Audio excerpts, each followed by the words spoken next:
Hello, good morning guys. So dito tayo sa GT Cars. May bumili sa atin para mga 2 days ago. EcoSport ulit. So EcoSport na trend, no? Anong year to? 2015? Ito nga yun. Yung isang maganda. So ito yung trend nila, ma'am. Actually sila, ma'am, tiga Batangas. So kababayan ko yun. Alay, gandang EcoSport Alay pumarini na ay bukas. Marunong pa ako magbatanggenyo. So, ito pinasmooth natin tong unit. All complete, carpets, matting.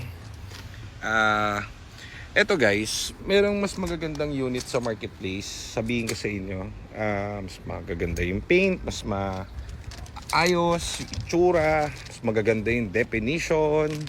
Pero I assure you, sa amin lagi ang best transmission and best engine. Anin mo yung aesthetic kung di naman naandar, magkakaproblema din, diba? So, I mean, maganda rin to pero ibig sabihin, sa marketplace kasi tinitignan ko minsan,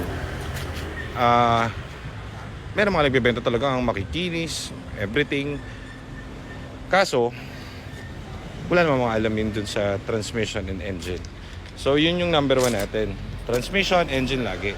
Kasi syempre, point A to point B ang labanan dito. So, yan. Eto, na-stress test na to.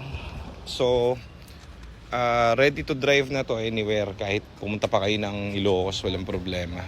So, temperature system, cooling system, lahat yan, all goods yan. So, transmission smooth, TCM, shift fork, yun yung pinakaiba ng ibang units na hindi galing sa amin. Narig kayo sa labas. So, yun yung pinakaiba na. Hindi nyo alam kung ano nakasalpak doon sa transmission. Hindi nyo alam kung ano yung kinabit doon sa ganito, ganyan. No? So, ito, palit to ng buong shift fork. So, masira na lang ulit yung shift fork nyo siguro after mga, depende sa tapa kasi yan mga 80,000 kilometers. So, tagal pa nun. So, isang beses mo lang papalitan yun. So, doon ka na sa bago. So, ito ma'am, unit nyo. Wala kaming kaba-kaba dito dahil mga units natin, yun nga, ini-stress test yan, kina-quality check yan and everything. So pati mga lahat ng electronics niyan na-check na, pati mga door latch niyan. Tapos spare tire niyan, meron din kompleto.